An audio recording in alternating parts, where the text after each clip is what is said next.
सर्वांना नमस्कार. आज मी तुम्हाला बाळूमामाची एक अद्भुत कथा सांगणार आहे. महाराष्ट्रातील कोल्हापूर जिल्ह्यातील आदमापूर हे एक पवित्र गाव, डोंगरदऱ्यांनी वेढलेले, हिरव्या कुरणांनी भरलेले. आजही येथे हजारो भक्त येतात आणि भक्तांच्या ओठी फक्त एकच जयघोष असतो, जय बाळूमामा.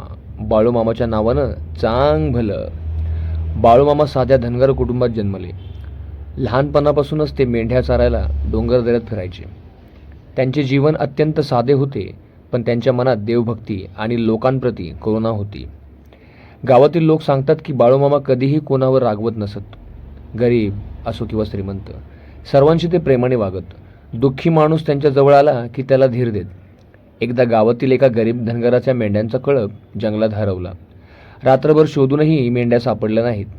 तो निराश होऊन बाळूमामांच्या पायाशी गेला. डोळ्यात अश्रू घेऊन तो म्हणाला, मामा, माझं सर्व संपलं, माझ्या मेंढ्या हरवल्या. बाळूमामा शांतपणे म्हणाले, घाबरू नगस, देवावर विश्वास ठेव, उद्या सकाळी तुझा कळप तुला घावल. दुसऱ्या दिवशी सकाळी तो धनगर जंगलात गेला आणि आश्चर्य म्हणजे त्याच्या सर्व मेंढ्या एका टेकडीजवळ सुरक्षित उभ्या होत्या. तो आनंदाने रडू लागला. त्याला खात्री झाली की ही बाळूमामांची कृपा आहे. अशा अनेक घटना घडत गेल्या आणि लोकांचा विश्वास वाढत गेला. पण बाळूमामा नेहमी म्हणत, हे सर्व देवाची कृपा आहे, मी फक्त त्याचा सेवक आहे. त्यांनी लोकांना एक साधी पण महान शिकवण दिली. प्रामाणिकपणे काम करा, कोणालाही दुःख देऊ नका आणि देवावर श्रद्धा ठेवा. आजही आदमापूरमध्ये दरवर्षी मोठी यात्रा भरते. महाराष्ट्र, कर्नाटक आणि इतर भागातून हजारो भक्त येथे येतात. ढोल ताशांचा नाद, भजन, कीर्तन आणि भक्तांच्या जयघोषाने संपूर्ण वातावरण पवित्र होते.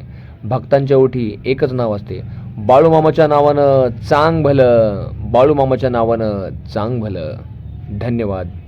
आजपासून सुरू होणाऱ्या यात्रेनिमित्त सर्व भक्तांना मनपूर्वक शुभेच्छा, शुभेच्छा, शुभेच्छा. धन्यवाद.